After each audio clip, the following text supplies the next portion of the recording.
It is an absolutely gorgeous fall day here on University of Virginia's campus, and I was asked to come to one of the classes today to speak and talk a little bit about mental health and being a mental health professional.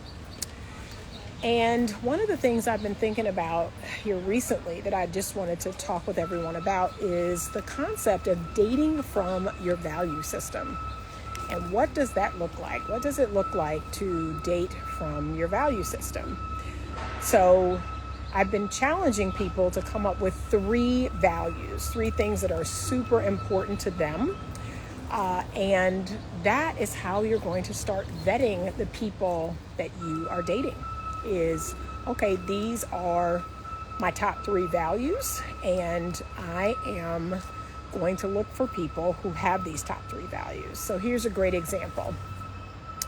I myself, here's my 3 values, and I've been using these to do a better job at vetting people. So the first value I have is health and fitness. That is super important to me. It's important that the person be healthy, that they be fit, that they eat healthy and they exercise and they get outside and get sun on them. That is a super important value that I have. The second value I have is faith.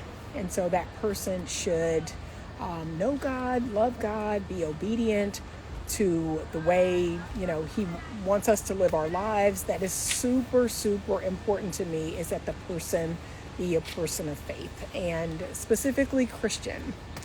My third value would be kindness, that the person have a genuine, compassion and empathy and kindness towards other people. So if I were boiling down my 3 values, those are the 3 that I more than likely would choose. And so when you think about dating from your values, you're not just thinking about how a person looks, you're not just thinking about their money, you're not just thinking about superficial things. You're trying to make sure that you're choosing people that share the same values as you. So I'd be curious to know, what would be your top 3 values, and how can you utilize those in your dating life?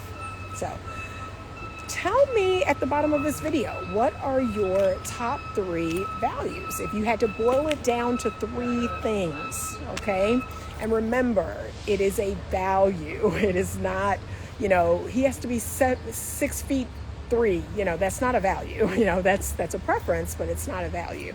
Or he has to make $250,000 a year. That technically is not a value. So I want you to really think about this. What would be your top 3 values? I want you to put it below this video and try to figure out, what would that look like? Raldo the Ruler bought a badge. Thank you so much. Thank you for buying a badge. I appreciate you. I am actually getting ready to head out to dinner with my daughter and her friend. So I'm not going to be able to take your request to be in the video, but thank you so much for purchasing a badge. I will see you all later tonight. I will actually be doing an IG Live later tonight. We're going to talk all about accountability and women not apologizing. Apparently that's a whole thing. Who knew that the internet would think that that was like a whole thing? So we're going to talk a little bit later about that, probably around 8 o'clock. I will go live tonight, and we'll talk about this idea of women not apologizing and not being held accountable. Okay, he says, I would love to interview you. Most definitely. I can't do it now, but most definitely. Please send me a DM. I would be honored. But put your 3 values at the bottom in the comments. If you could boil down the 3 things that you must have in a partner, what would those 3 things be? What are those things? What do they mean to you? And remember, they have to be a value, not a preference. All right. Thank you so much for joining me. And as always, stay open to love.